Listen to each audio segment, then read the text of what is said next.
अस्सलाम वालेकुम, welcome back again. आज हम केमिस्ट्री पार्ट 1 चैप्टर नंबर 8 के लेक्चर नंबर 16 को डिस्कस करेंगे। तो लास्ट लेक्चर के अंदर बेटा हमने synthesis of ammonia bye Haber process को डिस्कस किया है। आज बेटा इस चैप्टर के अंदर जो हम चीज़ सीखेंगे वो है सिंथेसिस ऑफ SO3, मतलब कि प्रिपरेशन ऑफ सल्फ़र ट्राईऑक्साइड। अब जिस प्रोसेस के थ्रू हम सल्फ़र ट्राईऑक्साइड को बेटा हम यहाँ पे प्रिपेयर करते हैं ना, वो हमारे पास होता है कंटैक्ट प्रोसेस। ये आपने लॉन्ग क्वेश्चन यहाँ पर भी है बेटा। एक्चुअली कंटैक्ट प्रोसेस के अंदर हम sulphuric acid, the king of chemicals, उसको तैयार करते हैं। उससे पहले वाला जो स्टेप होता है ना बेटा, वो सल्फ़र ट्राईऑक्साइड को बनाना मुश्किल होता है। तो वो सल्फ़र ट्राईऑक्साइड का सारा आज हम प्रोसीजर सीखेंगे। और इसके अंदर भी बेटा हम बिल्कुल as it is short questions देखेंगे कि किस तरह से बोर्ड के अंदर शॉर्ट क्वेश्चन पूछे जाते हैं। सबसे पहला बेटा कि हमारे पास कंटैक्ट प्रोसेस क्या होता है, वो कहता है दिस प्रोसेस है use to prepare sulphuric acid and most important of this reaction of this process is conversion of SO2 gas into SO3। तो अभी यही मैं आपको सिखा रहा था कि एक्चुअली जो कंटैक्ट प्रोसेस होता है ना, कंटैक्ट प्रोसेस के अंदर सल्फ्यूरिक एसिड को तैयार किया जाता है। लेकिन सल्फ्यूरिक एसिड कहाँ से तैयार करते हैं? सल्फ़र ट्राईऑक्साइड से, SO3 से। तो आज हम सीखेंगे कि सल्फ़र ट्राईऑक्साइड हम कैसे यहाँ पे प्रिपेयर करते हैं। अब देखो बेटा, केमिकल रिएक्शन बेटा यहाँ पे लिखो है 2SO2 प्लस O2, ये मिलके 2SO3 बना रहा है। इसके अंदर कुछ कंडीशंस मैंने यहाँ पे लिखी हैं। एटमॉस्फेयर जो हमारे पास उसका प्रेशर है 180 m है। V2O5 कैटलिस्ट है, टेम्परेचर इतना है। और ये जो हमारे पास रिएक्शन है, ये हमारे पास क्या है? एक्सोथर्मिक है। अब इसमें देखें कि ये वॉल्यूम डिक्रीजिंग है या वॉल्यूम इंक्रीजिंग रिएक्शन है। तो आपके सामने बेटा ये वॉल्यूम डिक्रीजिंग केमिकल रिएक्शन है। कैसे? आपके सामने it is volume decreasing and exothermic reaction. इधर नंबर ऑफ मोल्स कितने हैं बेटा? 2 ये और 1 इसका, 3 नंबर ऑफ मोल्स इधर है और 2 नंबर ऑफ मोल्स क्या है? प्रोडक्ट में है। तो यही चीज़ वॉल्यूम डिक्रीजिंग है कि मतलब 3 रिएक्टेंट के मोल्स इस्तेमाल किए थे, तो बढ़ने वाला जो हमारे पास प्रोडक्ट है वो क्या है? 2 है। तो मतलब वॉल्यूम डिक्रीज़ हो चुका है, ये नंबर ऑफ मोल्स कम हो चुके हैं। अब वो कहता है कि हम इसके स्टेप्स में देखें कि ये सारे शॉर्ट क्वेश्चंस है बेटा। ये जो स्टेप है, ये एक शॉर्ट क्वेश्चन इस तरह से भी बन के आ सकता है कि how we can get maximum amount of SO3। वो कहता है कि किस तरह से हम मैक्सिमम मालूम कर सकते हैं। ये तीनों आपको लिखने होते हैं। उससे पहले अलग ये तीनों अलग अलग शॉर्ट क्वेश्चन भी हैं। वो कहता है ये एक्सरसाइज का क्वेश्चन नंबर 16 आप देखेंगे ना, उसके अंदर ये तीनों शॉर्ट क्वेश्चन होंगे। उसमें इस तरह से लिखा होगा what is the effect of the concentration, आगे ये इक्वेशन लिख देगा। ठीक हो गया।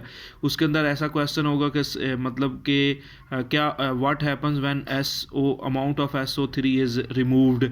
तो ये सारी चीज़ें हम यहाँ पे डिस्कस करेंगे। तो ये इफेक्ट ऑफ कंसनट्रेशन जो है बेटा, ये हम प्रीवियस लेक्चर के अंदर भी मैं आपको डिटेल के साथ अमोनिया की मिसाल के साथ समझा चुका हूँ। इसके अंदर भी बेटा हमें बनाना है प्रोडक्ट, और प्रोडक्ट बनाने के लिए जो डायरेक्शन रेट रिएक्शन होनी चाहिए वो फॉरवर्ड होनी चाहिए। और फॉरवर्ड डायरेक्शन 2 ही कंडीशंस में होती है। नंबर 1, या तो रिएक्टेंट की कंसनट्रेशन बढ़ा दें, मतलब SO2 और O2 को ऐड कर दें, या SO3 की कंसनट्रेशन यहाँ से निकाल दे। तो यही चीज़ बेटा यहाँ पे लिखी हुई है। वो कहता है by increasing concentration of SO2 and O2 or by removing SO3 reaction move in the direction of forward and amount of जो SO3 है which is obtained is increase के उसकी concentration बढ़ गई है। नंबर 2 वो कहता है कि SO3 की कंसनट्रेशन मैक्सिमम हम प्रेशर बढ़ाने से भी कर सकते हैं। कैसे? ये बिल्कुल एज इट इज़ है जैसे लास्ट टाइम मैंने आपको सिखाया। इधर नंबर ऑफ मोल्स कितने हैं? 3। इधर कितने हैं? 2। फॉरवर्ड डायरेक्शन में रिएक्शन जाएगा क्योंकि ये हमने पढ़ा है कि प्रेशर बढ़ाने से रिएक्शन उस साइड की तरफ मूव करता है जिस साइड की तरफ नंबर ऑफ मोल्स की तादाद क्या होती है? कम होती है। तो इस साइड की तरफ नंबर ऑफ मोल्स की तादाद कम है, तो रिएक्शन कहाँ आएगा? फॉरवर्ड आएगा। फॉरवर्ड आएगा मतलब SO3 की कंसनट्रेशन क्या होगी? बढ़ेगी। और उस दौरान वो कहता है जो हम प्रेशर रखते हैं वो कितना होता है? 180 m या 280 m। तो ज़्यादातर 180 m ही प्रेशर रखा जाता है। वो कहता है it is a volume decreasing reaction, so by increasing pressure reaction will move in the forward direction and more amount of SO3 is obtained because वो कहता है at 1 atmosphere pressure is kept. अच्छा, यहाँ एक हम इतना थोड़ा प्रेशर क्यों रखते हैं, क्योंकि इसमें देखो 2 मोल्स है, इधर 3 है, दोनों नंबर ऑफ मोल्स में इतना ज़्यादा डिफरेंस नहीं है, वो कहता है, तो इसलिए यहाँ प्रेशर थोड़ा ही रखा जाता है। उसके बाद बेटा है इफ़ेक्ट ऑफ टेम्परेचर। टेम्परेचर का इसके पे क्या इफेक्ट होगा। साफ जाहिर बात है, एक्सोथर्मिक रिएक्शन हम पढ़ के आए हैं, माइनस साइन लगा हुआ है। तो एक्सोथर्मिक रिएक्शंस में हमें पता है कि फॉरवर्ड डायरेक्शन करने के लिए टेम्परेचर को कम करना पड़ेगा।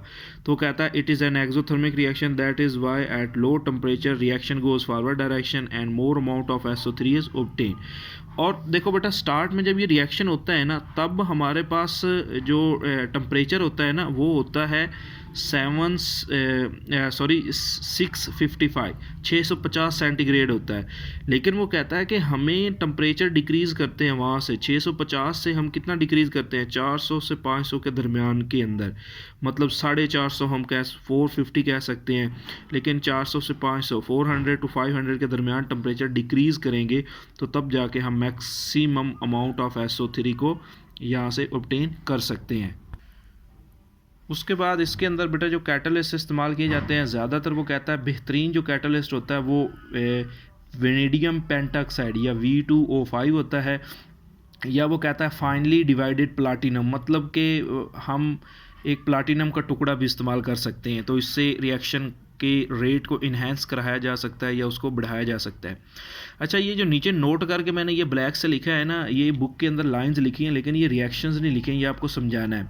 देखो, हमने इसके अंदर क्या चीज़ पढ़ी है बेटा, मैंने आपको बताया कि कंटैक्ट प्रोसेस किसे बोलते हैं, हमें H2SO4 तैयार करना होता है, ठीक हो गया।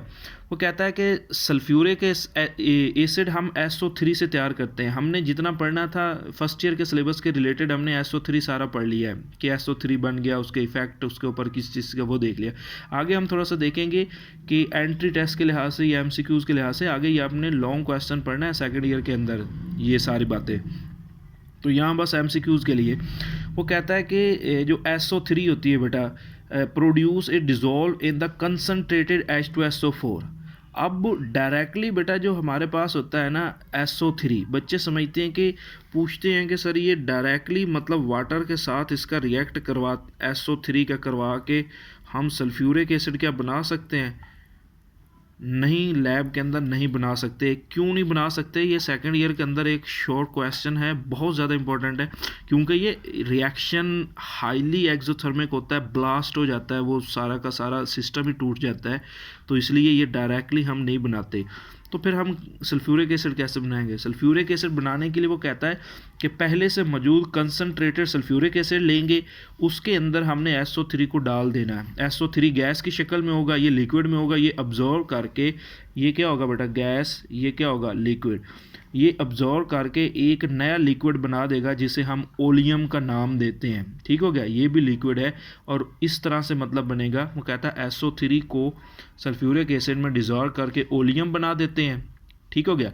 अब वो कहता है जो ओलियम होता है, ओलियम में पानी डालेंगे ना, वो कहता है then oleum is diluted. Diluted का मतलब क्या है कि किसी सोल्यूशन में पानी डाल दो तो वो उसे डाइल्यूशन बोलते हैं, मतलब उसमें पानी डाल देंगे to get the king of chemical sulphuric acid. वो कहता है ओलियम में पानी डालेंगे ना, इस तरह से 2 मॉलिक्यूल्स क्या बन जाएंगे, सल्फ्यूरिक एसिड के बन जाएंगे, तो हम डायरेक्टली सल्फ्यूरिक एसिड को हासिल नहीं कर सकते। तो ओलियम बनाने के बाद हम करेंगे, ये रिएक्शन बुक पे नहीं लिखे थे इसलिए यहाँ पे मैंने समझाने के लिख दिए। उसके बाद एक और MCQs है कि देखो कोई हमारे पास वो कहता है कि कोई कंट्री कितना ज़्यादा हमारे पास इकोनॉमिकली स्ट्रॉन्ग होता है, उसका अंदाज़ा हम लोग लगाते हैं सल्फ्यूरिक एसिड की कंसंट्रेशन से।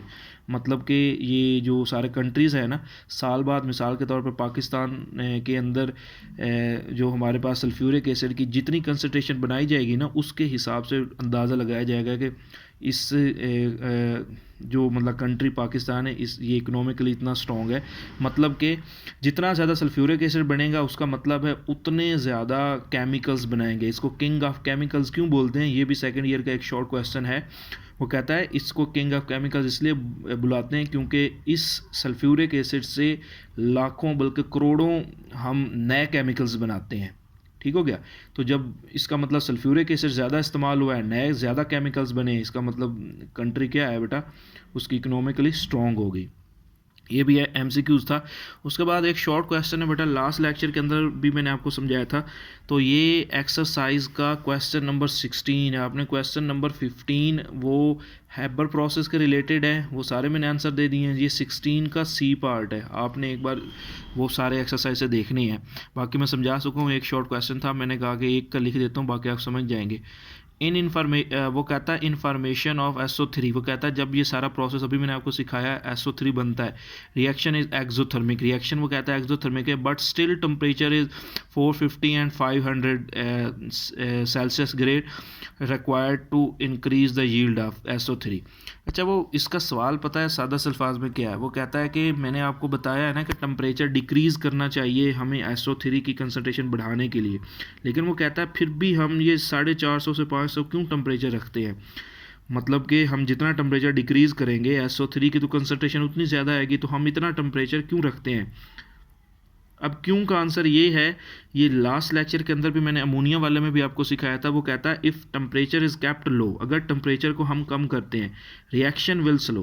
वो कहता है रिएक्शन इतना स्लो जाता है बट यील्ड विल हाई, मतलब जो प्रोडक्ट है वो तो मैक्सिमम होगी, ज़्यादा से ज़्यादा होगी, लेकिन रिएक्शन इतना स्लो हो जाता है कि वो अनइकोनॉमिकल बन जाता है। अनइकोनॉमिकल का मतलब मैंने आपको पहले भी समझा, इसका मतलब है कि वो देखो मिसाल के तौर पे मैं एक इंडस्ट्रियल इंसान हूँ, तो मैं कोई चीज़ बनाना चाहता हूँ, SO3 बनाना चाहता हूँ, मैंने लाखों करोड़ों रुपए लगा के वो मतलब बनाना चाहता हूँ, मार्केट के अंदर एक हफ्ते के अंदर उस चीज़ की डिमांड है, लेकिन वो रिएक्शन अगर इतना स्लो हो कि वो सामने वाला केमिस्ट मुझे कहता है कि ये 1 मंथ बाद बनेगा, तो साफ जाहिर है मैंने यही कहना है कि अब मैं लॉस थोड़ी करवा सकता हूँ। तो थोड़े वक्त के अंदर ज़्यादा से ज़्यादा मुझे यील्ड चाहिए, ठीक हो गया, इसीलिए उसे बोलते हैं थोड़े वक्त में ज़्यादा से ज़्यादा यील्ड या प्रोडक्ट को हासिल करना कहलाता है इकोनॉमिकल।